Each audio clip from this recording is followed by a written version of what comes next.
अस्सलाम वालेकुम dear students, my name is Aliza Bukhari. आज मैं आप लोग के साथ lecture number 3 for 9th class की केमिस्ट्री का शेयर करूंगी। टॉपिक का जो नेम है branches of chemistry. Last lecture में मैंने आप लोग के साथ फर्स्ट 4 ब्रांचेस शेयर की थी। अब इस लेक्चर में आप लोग के साथ नेक्स्ट 4 ब्रांचेस शेयर करूंगी जो कि इंडस्ट्रियल केमिस्ट्री है। The branch of chemistry, chemistry की शाख डैट जो कि डील करती है with the manufacturing of chemical compounds, chemical compounds को तैयार करती है, ठीक है, मैन्युफैक्चरिंग तैयार करती है on commercial scale, commercial scale के ऊपर, मतलब बड़े स्केल तजारती पैमाने के ऊपर। इसका इंडस्ट्रियल केमिस्ट्री। अब मैंने यहाँ पर केमिकल कंपाउंड्स बोला है। केमिकल कंपाउंड्स क्या होते हैं? जब दो या दो से ज़्यादा एलिमेंट आपस में केमिकली बॉन्डेड होते हैं तो वो केमिकल कंपाउंड्स बनाते हैं। लाइक NaCl, Na एक एलिमेंट है, Cl एक एलिमेंट है। सोडियम और क्लोरीन जब आपस में मिलते हैं तो एक सोडियम क्लोराइड NaCl बना देते हैं, जो कि क्या है, एक केमिकल कंपाउंड है, ठीक है। ये इंडस्ट्रियल केमिस्ट्री क्या करती है? केमिकल कंपाउंड्स की मैन्युफैक्चर करती है ऑन कमर्शियल स्केल पर। It deals with the manufacturing of basic chemicals. ये बेसिक केमिकल्स की भी मैन्युफैक्चरिंग करती है। उन केमिकल्स में कौन कौन से केमिकल्स आ जाते हैं? Such as oxygen, chlorine, ammonia, caustic soda, nitric acid, sulphuric acid. आप लोग की बुक में जस्ट केमिकल्स के नेम्स दिए हुए हैं, मैंने यहाँ पर फॉर्मूलाज लिखे हैं ताकि आप लोग का नॉलेज में इंक्रीजमेंट आ जाए। ओके, दीज केमिकल्स, ये जो केमिकल्स मैंने बोले हैं, प्रोवाइड मुहैया करते हैं the raw materials for many other industries such as. हमारी जो दूसरी इंडस्ट्रीज़ में उसमें एक ऐसे कंपाउंड ये प्रिपेयर करते हैं, ऐसे कंपाउंड्स मैन्युफैक्चर करते हैं जो कि हमें रॉ मटेरियल प्रोवाइड करते हैं फर्टिलाइजर्स को तैयार करने के लिए, सोप को, टेक्सटाइल को, एग्रीकल्चर प्रोडक्ट्स को, पेंट्स को एंड पेपर को। अब यहाँ पर मैंने अमोनिया से फर्टिलाइज़र की तरफ एरो इसलिए बनाया है क्योंकि अमोनिया जो है फर्टिलाइजर्स को मैन्युफैक्चर तैयार करने के लिए यूज़ होता है, ठीक है।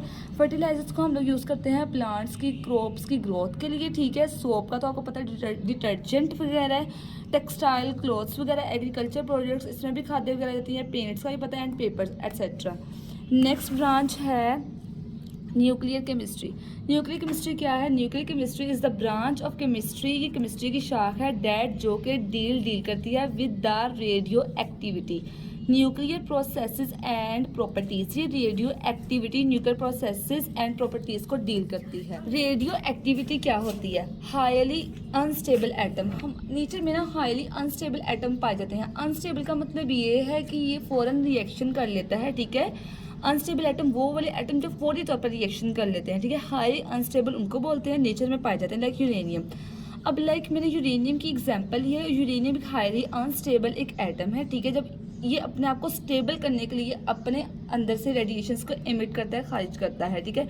अब रेडिएशंस का एमिट होना हाईली अनस्टेबल एटम में से हम बोलते हैं उसको रेडियो एक्टिविटी, ओके। अब इसकी एप्लीकेशंस क्या हैं? It has vast application. ये बहुत ज़्यादा वास्ट का मतलब बहुत ज़्यादा एप्लीकेशंस रखता है इन मेडिकल ट्रीटमेंट के अंदर। रेडियोथेरेपी, अब ये जो रेडिएशन जिक्र है ना, जब इसको हम मेडिकली यूज़ करते हैं ना तो हम इसको रेडियोथेरेपी बोलते हैं, ठीक है।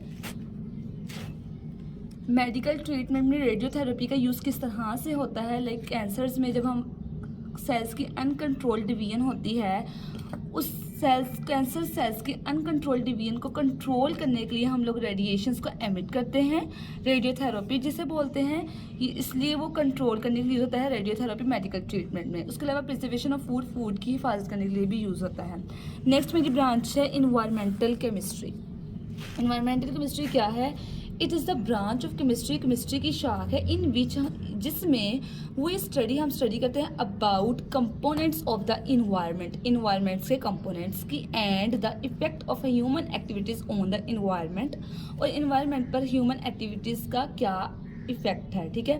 कंपोनेंट्स ऑफ इन्वायरमेंट ना कॉन्सेप्ट ले लें इसका। कंपोनेंट्स ऑफ इन्वायरमेंट दो तरह के होते हैं, एक होता है बायोटिक कंपोनेंट और एक होता है एबायोटिक।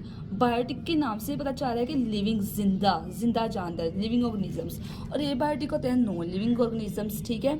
बायोटिक में आ जाते हैं ह्यूमंस, इंसेक्ट्स, बर्ड्स, और जबकि एबायोटिक में आते हैं टेम्परेचर, प्रेशर, H2O। आपको पता है कि बायोटिक कंपोनेंट्स डिपेंडेंट होते हैं एबायोटिक पर। जैसे ह्यूमंस है वो टेम्परेचर पे डिपेंडेंट है ना, हम लोग इंसेक्ट्स, बर्ड्स, प्रेशर पर, वाटर पे हम लोग डिपेंडेंट हैं, ठीक है। अब effect of human activities on the environment इसका क्या है, ठीक है। लाइक वाटर पोल्यूशन की मैंने यहाँ पर एग्जांपल ये, जब हम वाटर का रिएक्शन करवाते हैं तो हम वेस्ट प्रोडक्ट को बगैर फिल्टर किए ही हम लोग वाटर में ऐड कर देते हैं, जिसकी वजह से वाटर जो है वो पोल्यूटेड हो जाता है और वही वाटर रिवर्स में जाता है तो वहाँ पर एक्वाटिक लाइफ को डिस्टर्ब करता है, वहाँ पर जितने भी प्लांट्स होते हैं, फिशेस होती हैं, उनको डिस्ट्रॉय करता है, ठीक है। और एयर पोल्यूशन में ना इंडस्ट्रीज में से ना काफ़ी ऑक्साइड्स, नाइट्रोजन के oxide, sulphur oxides, chlorofluorocarbons emit होते हैं, ठीक है। वो जब एयर में आते हैं तो वो क्या करते हैं, अब मेरी बात सुने, एयर में ना एक ओजोन की लेयर होती है, ठीक है। ये जो लेयर होती है ना, ये सन से आने वाली रेडिएशंस को रोकती है। यूवी रेडिएशंस डेंजरस रेडिएशंस होती हैं, ये सन से जो आती है ये उसको रोकती है, ठीक है। और कुछ रेडिएशंस को फिल्टर कर लेती है, जिससे उससे हमारी जो अर्थ पे लाइफ है वो सेव हो जाती है। अब ये जो CFCs है ना, ये जो ओजोन की लेयर में होल कर देती है, ये जो सन की तरफ से रेडिएशंस आ रही हैं ये होल में से गुजर के अर्थ पे आ जाती हैं, जिसकी वजह से ये ह्यूमन लाइफ को बहुत ज़्यादा इफेक्ट करती है, this is last branch analytical chemistry. Analytical chemistry क्या है? Analytical chemistry is the branch of chemistry की शाख दैट जो कि डील करती है विद द सेपरेशन को एंड एनालिसिस को of a sample to identify its components. ये सैंपल के कंपोनेंट्स को आइडेंटिफाई करने के लिए उसकी एनालिसिस करती है और सेपरेशन करती है। कौन करती है? केमिस्ट्री की ब्रांच एनालिटिकल केमिस्ट्री। अब यहाँ पर जो मैंने क्या कहा है कि the separation is carried out by qualitative and quantitative analysis. Separation को हम लोग कैरिड आउट करते हैं टू एनालिसिस के through, qualitative and quantitative. Qualitative में हम लोग देते हैं किसी भी चीज़ की क्वालिटी, उसको आइडेंटिफाई करते हैं, उसकी शिनाख्त करते हैं, उसको टेस्ट करते हैं, ठीक है। जैसे कि provides the identity of substance, like water है, मैंने इसको आइडेंटिटी की है कि ये H2 है ना, ये एक वाटर है, ठीक है। अब आता है qualitative, determine the amount of each component present in sample. हमारे पास जो सैंपल होता है ना, उसके अंदर जितनी भी अमाउंट प्रेजेंट होती है ना, उसकी ईच कंपोनेंट को रिप्रेजेंट करता है, ठीक है। लाइक मेरे पास एक सैंपल वाटर है, अब ये वाटर के ईच कंपोनेंट को डिटरमाइन करेगा। कैसे?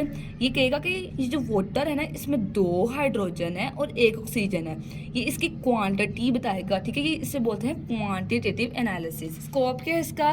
कवर्स फूड, ये फूड को कवर्स करता है, फूड की जितनी भी अमाउंट्स वगैरह हैं, water, environmental and clinical analysis में, ठीक है। Okay, branches of chemistry topic जो है वो मेरा कंप्लीट हो गया है। और आपको इससे रिलेटेड कोई भी क्वेश्चन करना हो, कुछ समझना हो, आप लोग कमेंट बॉक्स में मुझसे पूछ सकते हैं। And thank you so much for watching this lecture. Please subscribe and like this video.